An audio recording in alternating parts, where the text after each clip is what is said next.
বর্তমানে জাপান এবং রাশিয়ার মধ্যে বেশ কিছুটা বিতর্কিত বিষয় থাকলেও জাপান এখন যথেষ্ট শান্ত। তবে কয়েক মাস আগেই শোনা গিয়েছিল প্রশান্ত মহাসাগরে জাপানের কাছে কুরিল দ্বীপপুঞ্জে রাশিয়া মিসাইল মোতায়েন করেছে।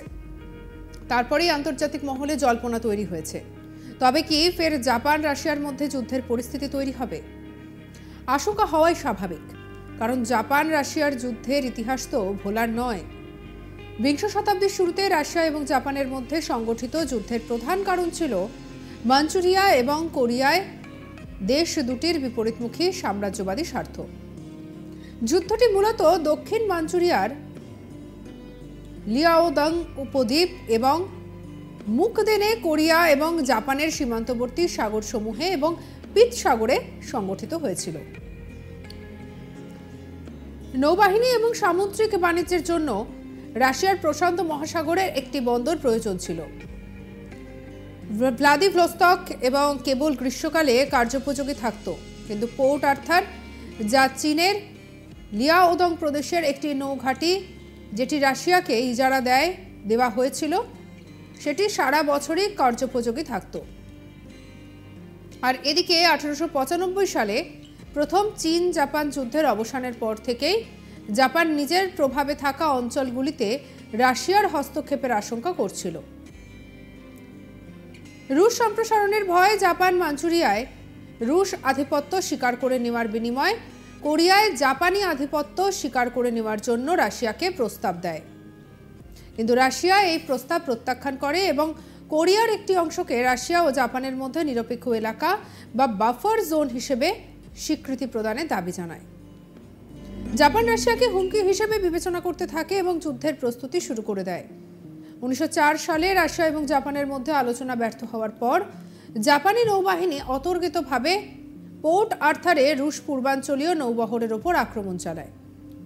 রাশিয়া একের পর এক যুদ্ধে জাপানের কাছে পরাজিত হতে থাকে, কিন্তু রাশিয়ার দ্বিতীয় নিকোলাসের দৃঢ় বিশ্বাস ছিল যে শেষ পর্যন্ত রাশিয়াই যুদ্ধে বিজয়ী হবে। এজন্য তিনি রাশিয়াকে যুদ্ধে লিপ্ত রাখেন।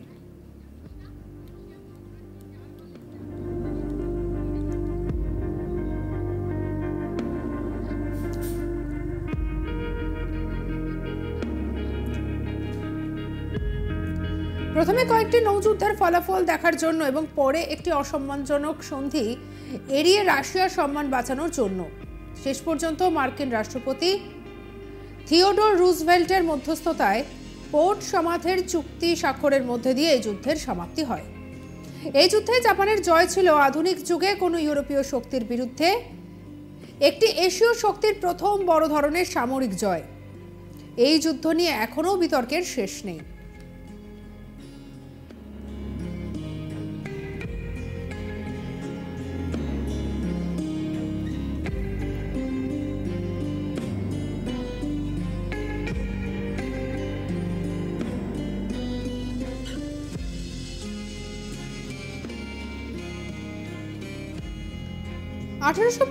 সালে জাপান এবং রাশিয়ার মধ্যে ট্রিটি অফ সিমোডা নামের একটি চুক্তি স্বাক্ষরিত হয়।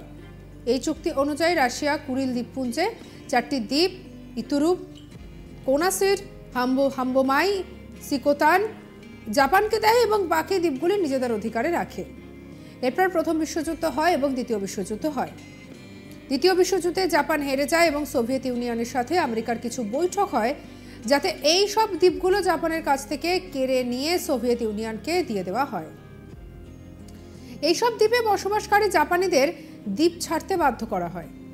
এই সব দ্বীপগুলি অত্যন্ত গুরুত্বপূর্ণ, কারণ এখানে মাছ, গ্যাস এবং তেলের ভাণ্ডার রয়েছে যা অর্থনীতির জন্য কার্যকরী।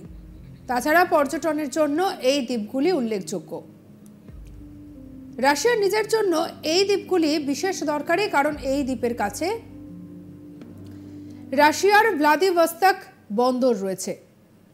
রাশিয়ার তীব্র ঠান্ডায় পুরো বন্দর সমুদ্র 4-5 মাস জমে বরফ হয়ে যায়। ফলে রাশিয়ান জাহাজকে প্রশান্ত মহাসাগরে প্রবেশ করতে হলে কুরিল দ্বীপপুঞ্জ হয়ে যেতে হবে। সুতরাং এই দ্বীপগুলো রাশিয়া নিজেদের অধীনে রাখতে চাইছে। ইন্দো প্যাসিফিক এলাকায় ভবিষ্যতের প্রধান হটস্পট, তাই রাশিয়া প্রশান্ত মহাসাগরে নিজেদের অস্তিত্বের প্রমাণ করতে চাইছে।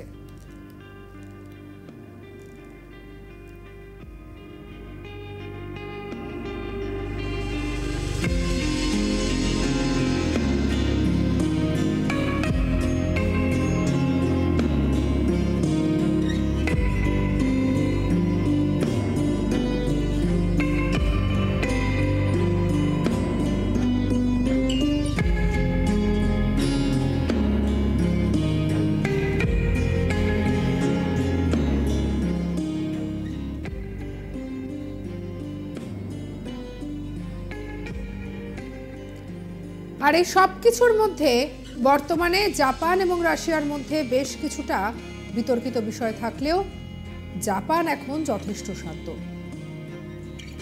তবে কয়েক মাস আগেই শোনা গিয়েছিল প্রশান্ত মহাসাগরে জাপানের কাছে কুরিল দ্বীপপুঞ্জে রাশিয়া মিসাইল মোতায়েন করেছে।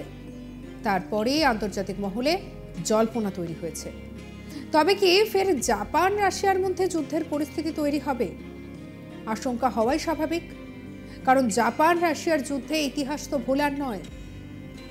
বিংশ শতাব্দীর শুরুতে রাশিয়া এবং জাপানের মধ্যে সংগঠিত যুদ্ধের প্রধান কারণই ছিল মাঞ্চুরিয়া এবং কোরিয়ায় দেশ দুটির বিপরীতমুখী সাম্রাজ্যবাদী স্বার্থ।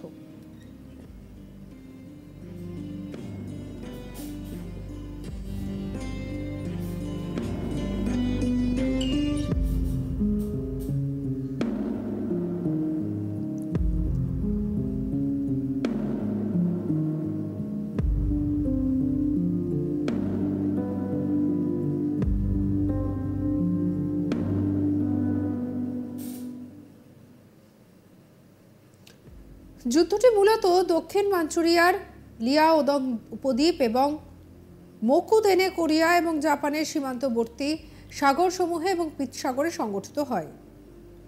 নৌবাহিনী এবং সামুদ্রিক বাণিজ্যের জন্য রাশিয়ার প্রশান্ত মহাসাগরে একটি বন্দর প্রয়োজন ছিল। ভ্লাদিভোস্তক কেবল গ্রীষ্মকালে কার্যোপযোগী থাকত, কিন্তু পোর্ট আর্থার, যা চীনের লিয়াওদং প্রদেশের একটি নৌঘাঁটি যেটি রাশিয়াকে ইজারা দেওয়া হয়েছিল, সেটি সারা বছরই কার্যোপযোগী থাকত।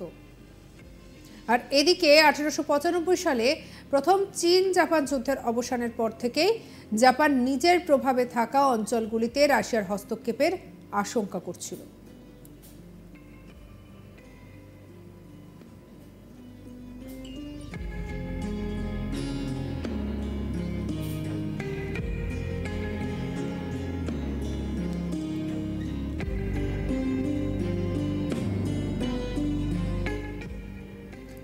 রুশ প্রশাসনের ভয়ে জাপান মাঞ্চুরিয়ায় রুশ আধিপত্য স্বীকার করে নেওয়ার বিনিময়ে কোরিয়ায় জাপানি আধিপত্য স্বীকার করে নেওয়ার জন্য রাশিয়াকে প্রস্তাব দেয়, কিন্তু রাশিয়া এই প্রস্তাব প্রত্যাখ্যান করে। সঙ্গে রাখুন আজ তাক বাংলার ইউটিউব চ্যানেলকে। অন্যান্য খবরের জন্য লাইক করুন, শেয়ার করুন, সাবস্ক্রাইব করুন। আমরা এখন রয়েছি হোয়াটসঅ্যাপেও, তাই ফলো করে নিতে ভুলবেন না।